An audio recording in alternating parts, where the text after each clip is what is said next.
so I'm not gonna start by beating you guys. But please just leave a comment. Just I feel like this has been so therapeutic for me, like making videos and stuff. But then I'm like, okay, no one's commenting. Like, am I talking to myself? Like, what is this all for? So please, even if you don't comment something relevant to my video, just be like orange and I'll reply grapefruit so that I don't feel like I'm insane. But yeah, my intro.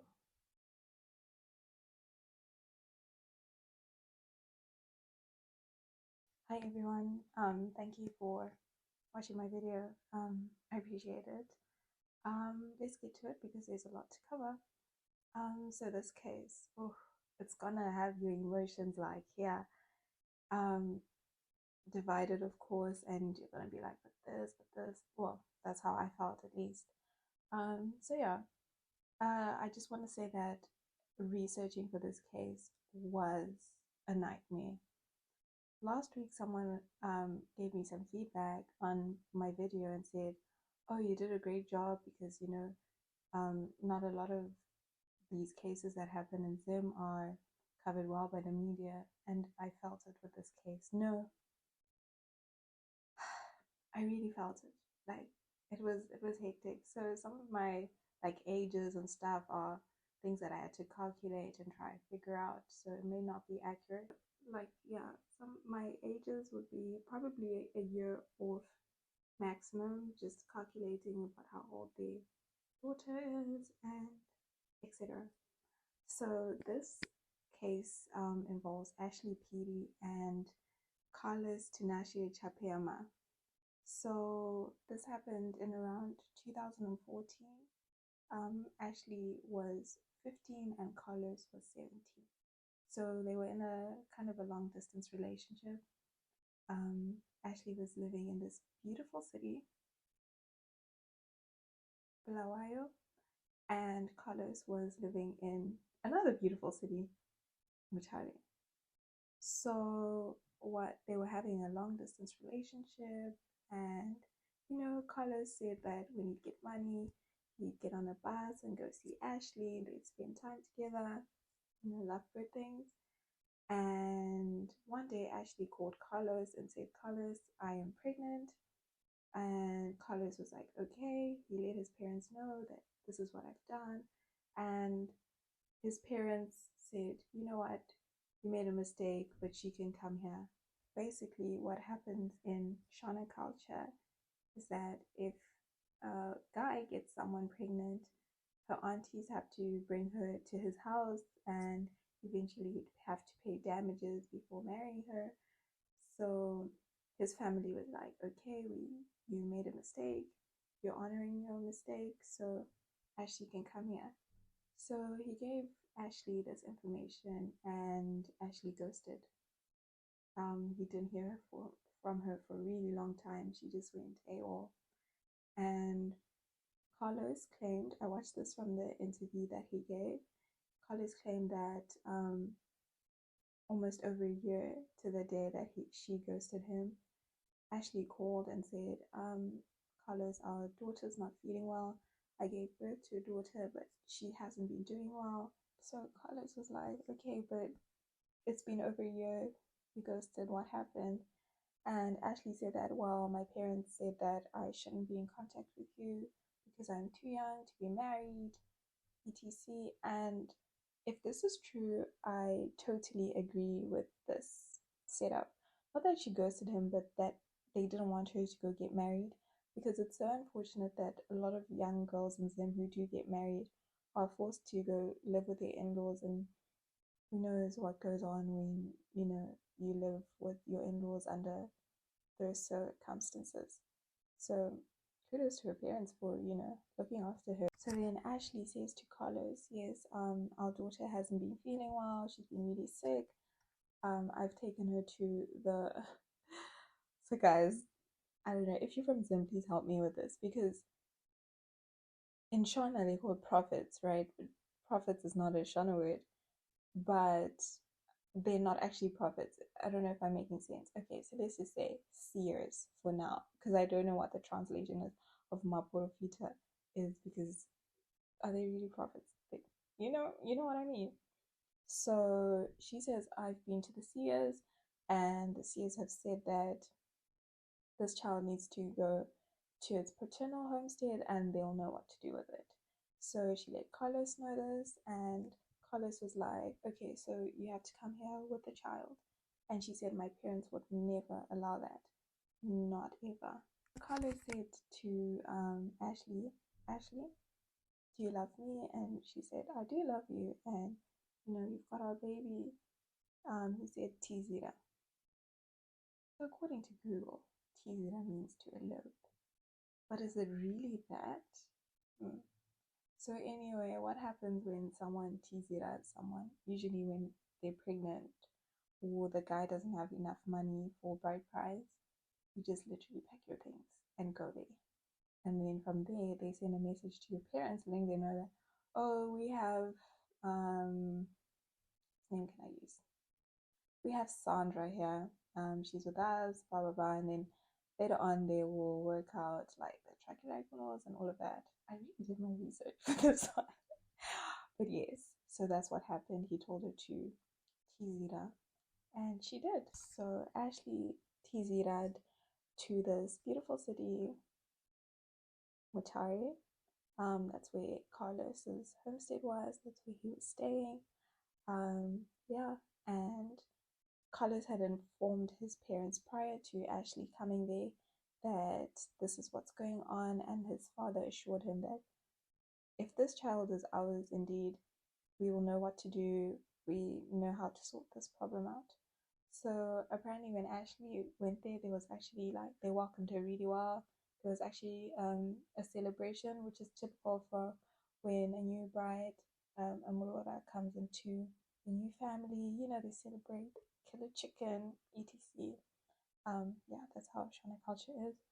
And so this all happened, and then the next day they got to treating their daughter. So Carlos claims that his father gave him a bunch of herbs, and this his father gave him a bunch of herbs and told him to chew them out and chew them up. Sorry, told him to chew them up and then spit them into the child's mouth and also to swallow it, and he did. And then the next part of the treatment was he had to take the baby around the yard and she had to lick sand off different parts of the yard. And Carlos claims that after a week, his daughter was feeling great. She was playing. It was like she had never been sick. So then they start living there. Everything is going well. And then Carlos gets enlisted into the army. So once Carlos starts working in the military, he moves to Kwekwe, which is about 419 kilometers, 5 hours and 45 minutes from Mutare. Well, I actually googled, but still counts. So he leaves Ashley and their daughter behind in Mutare with his family, and he works in Kwekwe, and he would commute every single weekend to go see his family. But apparently, I'm not sure if it was his stepmother or one of his aunties who said that this is not sustainable to Ashley, that you should move there because we do not want to hear that he's now living with someone there. It's better you go there and you live with him. So once they start living there, everything's going on. Well, life is going on. I don't want to say everything's going great.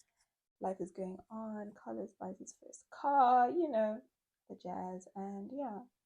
And so because Carlos was working at the military base, he did not go home every day. So some nights he'd spend them at work and then he'd come. So he had sort of a timetable. So Carlos claims that when one day he just came back earlier and he found Ashley with another man in their home where he was renting in Kwekwe. So in Kwekwe he was renting a few rooms, and he walked in on Ashley with someone else. And he says he didn't say anything. She just was like, when silence kills you, like when your parents are angry at you and they say nothing. That's the worst. So he just said, I said nothing. So fast forward to that, Ashley then falls pregnant with their second baby. And um, Carlos says that this pregnancy was difficult for Ashley. Her legs were swollen, so I assume she had edema. And he said she just started getting sores. It was just a difficult pregnancy for her, and she wasn't doing well at all. And eventually, he decided to take her to the hospital where she was admitted. So Ashley was in hospital for a while until she gave birth, and she called Carlos and said, I gave birth to twins. Please, can you bring my hospital bag for, I'm sure, with the baby stuff.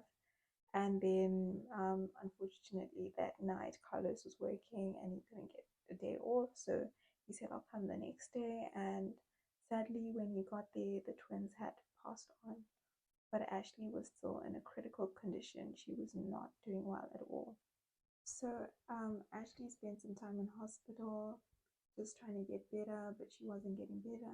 And eventually, Carlos said that the medical bill was just overwhelming for him, that he had to tell them that he was taking her to the military hospital, but instead he took her home and just cared for her there. And during his interview, he said he'd bathe her, he'd do everything, wash her, and he just looked after her and trying to nurse her back to health, which I wouldn't say is, oh my gosh, that's so amazing. I mean, Zim standards is amazing, but generally that's what spouses are supposed to do, you know, sickness and health, right?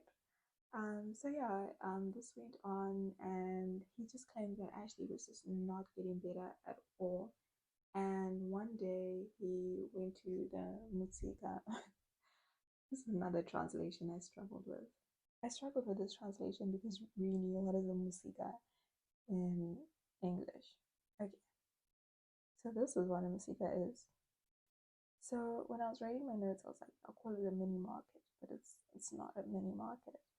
But you get the gist. So he went to one of them, which was close by to where he stayed, and the lady was like, I've seen all you do for your wife. You really care for her.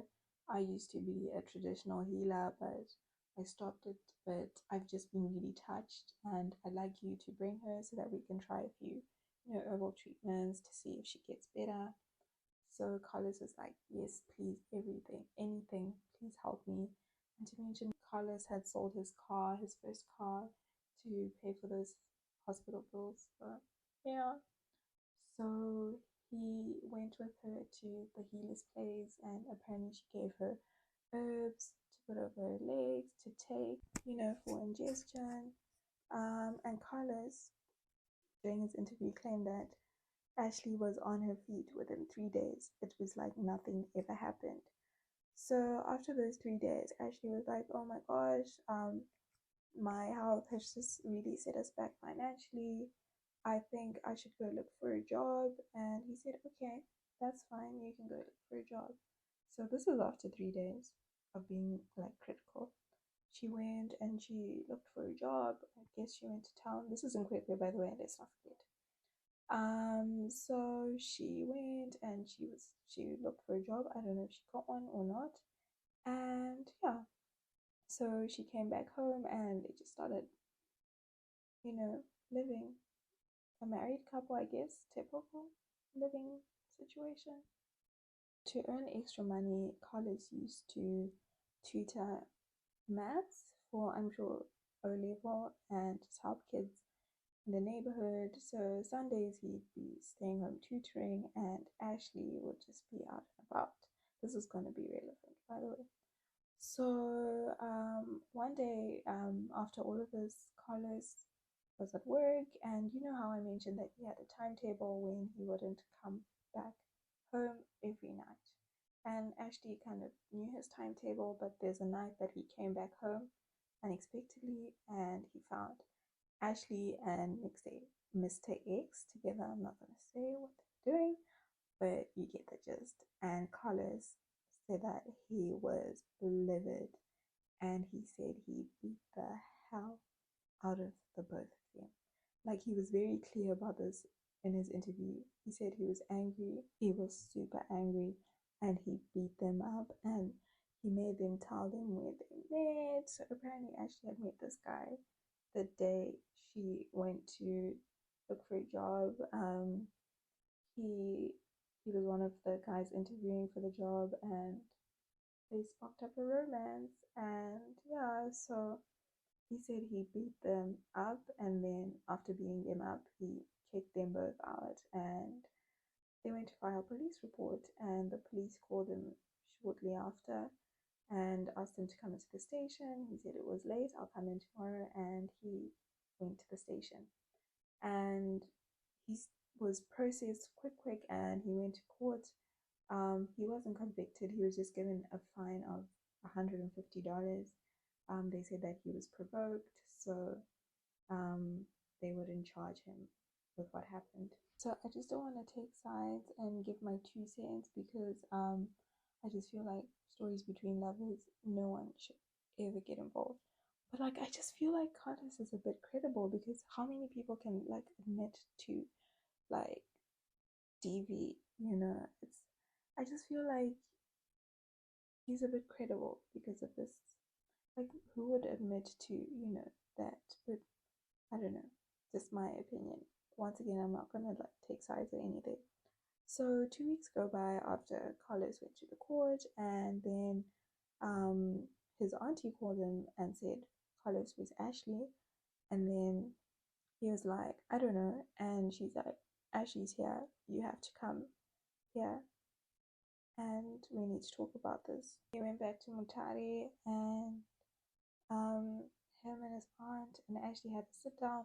He said he didn't tell her about, what had happened before, but basically his aunt was telling him that you need to be nice to Ashley, you need to stay with her, she's carrying your child. Carlos didn't even know that Ashley was expecting at this moment in time.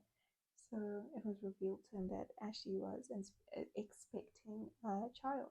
So Carlos said after hearing this, in a fit of rage, he just took all of Ashley's clothes and what she had on him and just set it on fire. He burnt all her clothes, and he's like, I want you to leave. I don't want you to be here. I never want to see you. And Ashley then said to him, your parents have a vacant house on this homestead. Just let me stay there for the sake of our daughter and the child that I'm expecting. And then he's like, okay, but if you see me, don't ask me about what I'm doing. Don't come for me. Don't look for me. Don't do anything. So during this time of separation, Carlos claims that his relatives would constantly be commenting that, oh, the home looks so beautiful, there's so much joy around there. No, you really did a great job with marrying this one. So he went home one day for a function that was at the homestead, and he was like, wow, I really saw like the place looked great, it looked brighter, like, it was feeling more homey, and Ashley was really making a difference there. And when he saw her, he was happy, and they sort of like rekindled their romance. But then Carlos soon found out that no, by now Ashley would be showing or something if she was really pregnant, and he confronted him about it. And she said, well, what did you want me to say? You were going to kick me out. And then he said, okay, that's fine. So after that, they continued this romance thing, and then they eventually got back together. I forgot to say that Ashley got pregnant And again. I heard him talk about this part in his interview, guys. It was like a tearjerker. It was so new news. He was talking about how he was deployed to go to Equatorial Guinea, um, from with the military, and his baby was born on that day. So they were supposed to go like today, and then something happened, like his passport came out a day later, and so he had to leave the next day. And that day that he missed is the day his baby was born. And he smiled when he said this, and he said, "Ah, even everyone was saying, ah, your kid didn't want you to go there and die without you seeing her." And I just so needy, so beautiful. So he got back from deployment from Guinea, and they were just like living together, normal living together. And Carlos said one day he was looking for some documents, and he said he had his things filed, so he just saw these documents that were amiss, and he thought, oh, these don't look like they belong here. It looks like someone was trying to hide them, and you wouldn't guess what he found. He found the birth certificate of the older child, but another man's name was on it as the father. And he said that looking back, every time he tried to get a birth certificate for the older child, Ashley, when he'd come back to Mutare, Ashley would be like, oh, I'm not feeling well. She'd just make an excuse to never go to the registrar. Liz claims that one of Ashley's aunties that lived in Mutare as well was a pastor, and he went to her and he was like, this is what I found, what is the meaning of this? And the auntie was like, don't confront her about it. The truth will soon come to light. Sorry, the truth will soon come to light. What's happening? The truth will soon come to light and it will be revealed. So Carlos said before he left to go back to Kwekwe, he took the birth certificate and hid it. So I guess one day Ashley was just rummaging through stuff looking for I don't know what. She saw the birth certificate was missing and she was like, holy mackerel. She packed her things and left. She just took the two kids and went wherever she went. He says till this day he doesn't know where she went. But then Carlos gets a call from the base, the military base in Mutare, saying we've received letters for you. It's court summation. I hope I said that correctly. You have to go to family court and your baby mama is suing you for child support. So Carlos was like, oh, is this the game you want to play? But he's. So he went there and he he was like, I saw her and I saw the paperwork, but what shocked me the most is that the child support was only for the younger child, not the older child. It was just for the younger child.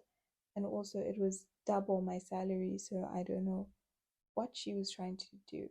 So Carlos said that he told the magistrate that I'm not feeling well. Can we organize another court date? And they said another court date. And the next court date actually was a no show. So I guess this was 2016 when this happened. In 2017, um, Ashley then was no contact with Carlos, nothing, absolutely nothing, no hi, no how are the kids.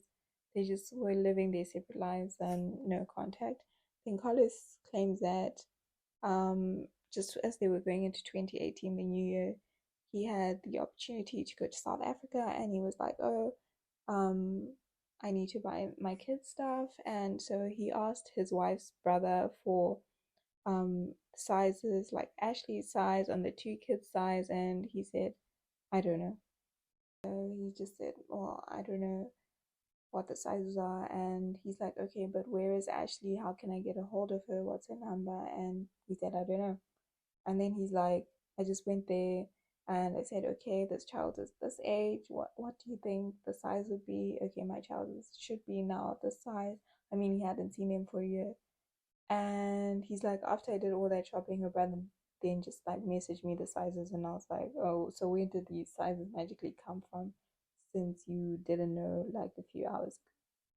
So the new year rolls in, and then Carlos gets a call from Ashley's sister saying, the kids are sick and you need to send money. And he's like, well, they're on medical aid. I have their medical aid card, so I just need to see my kids and hand over the medical aid card. And one thing I was just really touched about is, I mean, the older child wasn't his, but he constantly referred to her as his.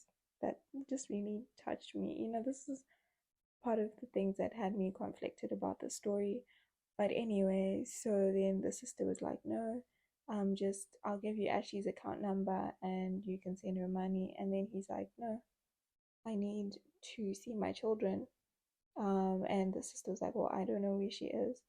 Then Ashley's brother then messaged Carlos and said, maybe you should go check in Bulawayo and see if Ashley is there.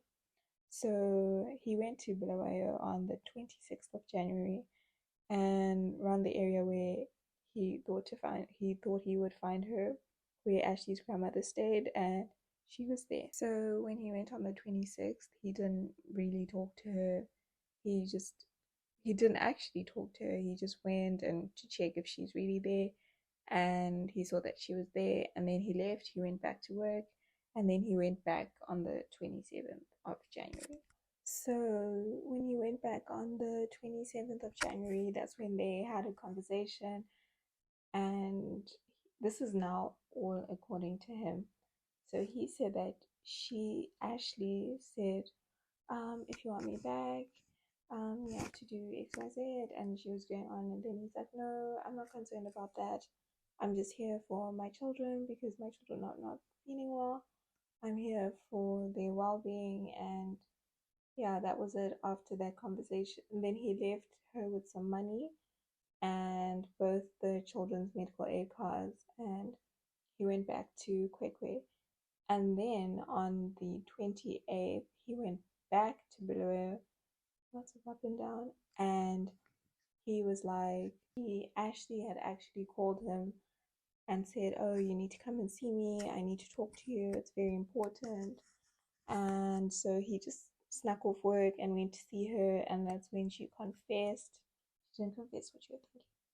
She confessed that, I'm so sorry. I told my relative that you cheat on me and you beat me up. So they're expecting you to come and do an official apology and pay damages for that. Again, another part of culture we have in Zim. Yeah, so he was like, no, I only beat you the one time, and I can tell your relatives about that if that's what you're talking about, but I'm not gonna apologize for beating you, like as if I beat you every day and I give you a hard time. So now the next day on the 29th, he went back and he said that Ashley's grandma, her aunt, and her uncle were all there, and that when they saw him, they just went for him and were like, "You give our daughter a hard time, you beat her, you cheat on her, XYZ." And he was like, I was so surprised at all of this because I did nothing, of the kind. So why would they just be throwing these accusations at me? But then I guess he remembered that as she had confessed that she actually had told him that this is what they do. So after that, they had to sit down with the grandmother and Ashley's uncle and aunt, and then they said, okay, you should come with your relatives. They gave him a date. They said you should come with your relatives on the 3rd so that we can talk about this issue. Typical in the culture that the older relatives usually they are the ones that negotiate, talk about these things. I mean, they're wiser. They've been oh, okay, wiser. They've been through more, so it makes sense from a cultural perspective. So now we're on the 30th. On the 30th, Carlos was working and he said Ashley called and started apologizing and saying, I don't know what you think of me because of, what happened before. And I just don't want you to think I'm a bad person. And I think you might have the wrong idea of me. And, you know, she just went on and she was just like weeping and saying, I'm sorry, and I guess she was hinting at the birth certificate thing. And Carlos was like, you know what's done is done. I'm just concerned about the welfare of the children.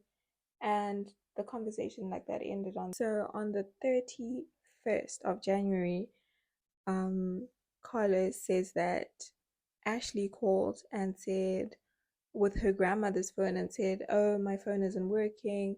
Please send me money to fix my phone. And then Carlos sent her money to fix the phone. And then she sent him a message on WhatsApp saying, the child is not feeling well. This is an emergency. And Carlos was like, I cannot get off work. It's just not possible. And and Ashley was like, what is more important, work or your child? Anyway, come get your child because all I know is I'm not gonna spend the night with a sick child only for it to die on me. So Carlos said he just was like, okay. So he got a friend of his who was also driving to Bulawayo that same day to drive down with him And he said they stopped on the way in Shangani, which is on the way to Bulawayo, for beers. So when he left work on the 29th, they noticed that he was missing. And he said he was actually given a military punishment for leaving his gun unattended. So because also on the 31st he had snuck out of work, he made sure that this time he had his gun just in case anything happened, because apparently leaving your weapon unattended is like a no. So he had his gun in like a duffel bag folded, according to him. And yeah, so they left Shangani and then they went to Bulawayo. When they got there, he first tried to call her because she had said, "No, I don't want my relatives to know I'm talking to you at the moment." So he started knocking on the door and she's like, "What do you want?" And during his interview, Carlos actually does mention that he was intoxicated at the time. So she was like, "What do you want? Go away, blah, blah, blah." And he was like, "No, you called me and told me to come get my child. I left work for this, so you better tell me what is going on. Like, you can't then say, what do you want when I come all this way to for you to just like not open the door." So he kept telling her to open the door and she was refusing to open the door. And then apparently she was like, "Anyway, the reason why I called you is I wanted to tell you that I don't care about you. I don't love you, and I want nothing to do with you. Please do not contact me, do not do anything." And then Carlos was like, "Girl, you've done worse. You've done worse. I've caught you red-handed multiple times. You've just done worse." So she was like, "I don't want to be with you anymore. I don't want anything to do with you." And he was like, "Fine, but give me my kids because I know the type of person you are, and I don't," this is according to him again, "I don't want them to have a new stepfather in their life every week." And then she's like, "What kids? What kids do you have?" And he was like, "My kids." And then she's like, "Just because you're sleep tell you that you have children doesn't mean you actually have children. Who told you that you are capable of having children?" And he said at this point, he was like, "Open the door." And she was like, "No." And then he was like, "I took my gun." And I wanted to find out what the English word for this is. And literally, it's the Shona word or Shonglish word. So then she heard the gun cocking. Gun cocking is actually a thing. So she heard the gun cocking and then she's like, "Oopsie," you know. Then she opened the door. And when she opened the door, it was Ashley and her two sisters. One was 17 and the other was 24. And then he's like, I went in and I was like, "Okay, girls, what were you saying? Like, what were you saying? Who cannot have kids?" And then, and she was like, "No," she was, apparently, this is according to Carlos, by the way, she was frantic.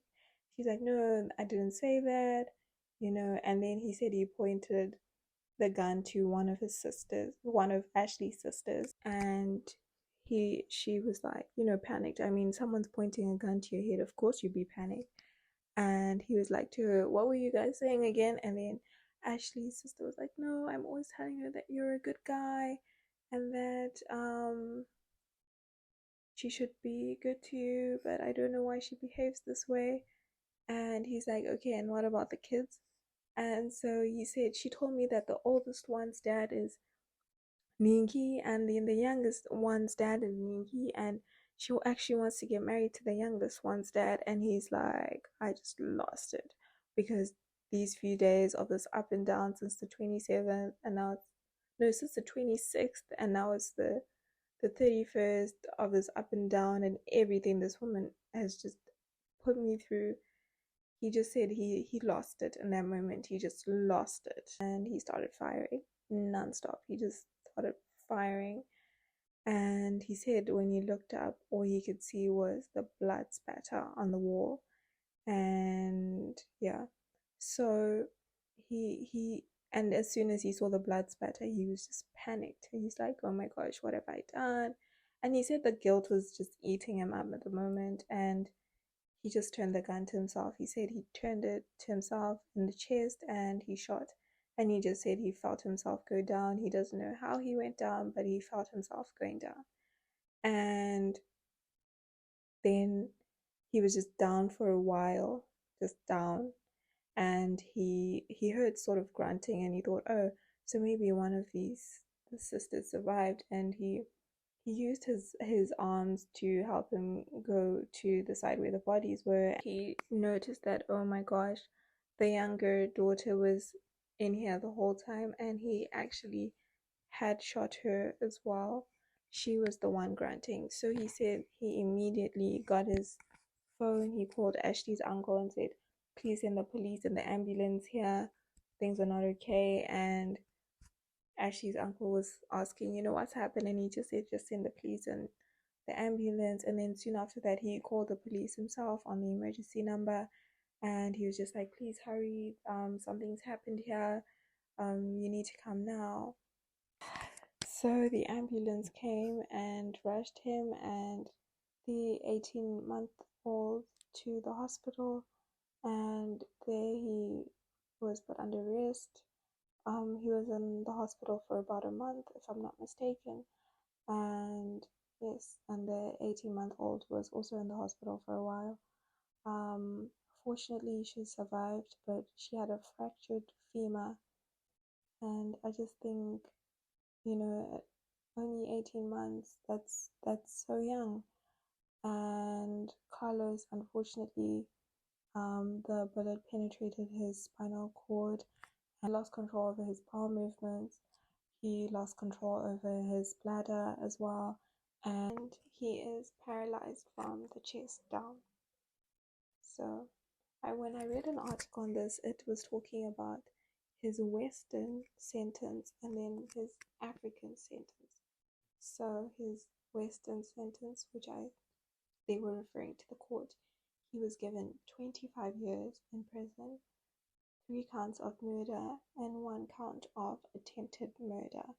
And the judge presiding over this case allegedly said that they wanted to give Carlos the death penalty, but thought that him suffering in the state that he was, being paralyzed and everything, was a better punishment for him.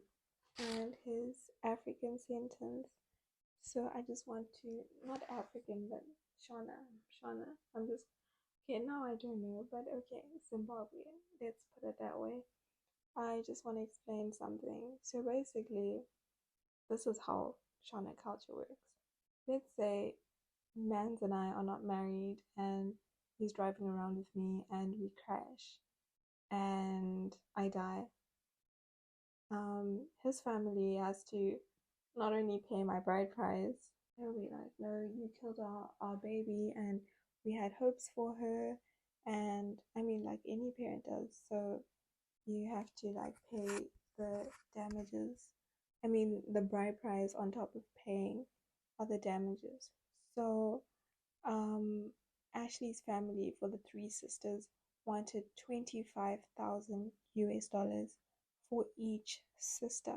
So that was a total of $75,000 in bride price for the 3 sisters.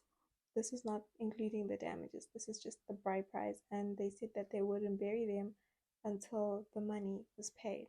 The army stepped in and they helped assist with the burial, they paid for it, and yeah, that is just basically the gist of everything. Of course, I always give my 2 cents. Not taking sides, just giving my 2 cents. I like to say I think paternity fraud is one of the most evil things any woman can ever do. Why not just be honest? At least if you're honest with your person, be like, you know what? Please just help me look after this baby. I know it's not yours, but the embarrassment. And I'm sure if you meet someone who actually likes you, you could work through that. And yeah, it's infidelity is just one of those things that should never ever be forgiven, in my opinion. I mean, it should be forgiven, but not okay. You get what I mean? As to whether or not this case was premeditated, I read an article. One of the neighbors said that Carlos knew he wanted to kill her and her sisters because he came with a pick and a screwdriver along with his gun, and he picked, what is it called? He picked, I'm gonna say pick. He picked the door down and forced his entry, but he says that no, Ashley opened the door, so I honestly don't know. But yeah, there's a lot. But at the end of the day, whether or not he was provoked to do it, we just always have to remember that three people lost, not even three people, five people lost their lives because those two girls have lost both parents. Carlos has lost his life as well. Like, there's just a lot of things to consider. Those two girls will never see their mother again. I mean, the youngest one was just 18 months old. You know, what memories will she have of her mother, knowing the circumstances of her death? It's just so sad. And yeah, I feel like we just, as older people, an older person, as adults, we just need to really be wise about how we navigate and the people we allow into our lives, because at the end of the day, the children are always the ones who are innocent, but they suffer. They suffer the most, and it's just so unfair. Carlos was let out of prison um, under the presidential and amnesty, which I think is the appropriate thing. He The prisons don't have the best facilities. He needed to be on a special diet. He needed to be on diapers. There was just a lot, and other inmates were the ones giving him baths, and he was just not properly cared for in that prison. And I think that was a good move on the president's part, to let him out. So currently he's living in Mutare, and I advise you to watch his interview, especially if you speak Shona, just or understand Shona, just to watch it and hear how remorseful and calm and collected he is. And he's just so remorseful. I couldn't find anything on like their childhoods and backgrounds, but when I watched the interview, everyone just had nice things to say about Carlos. People were like, oh my gosh, I grew up with him. He was so nice. He was just a calm guy. He was well spoken. One of his classmates even commented that this is just not him, and murder will never be justified. You can not play God and take away someone's life. But I feel like it's a lesson to all of us. Just let's have boundaries on the people that we let into our lives, because they could seriously push us to doing things we aren't capable of doing. Well, we wouldn't normally be able to do. So yeah, this is the end of the video. Thank you for watching. Please subscribe, like, and comment. I'd also just like to say that all these women were very young, and two women who had nothing to do with the case lost their lives as well. Until next time.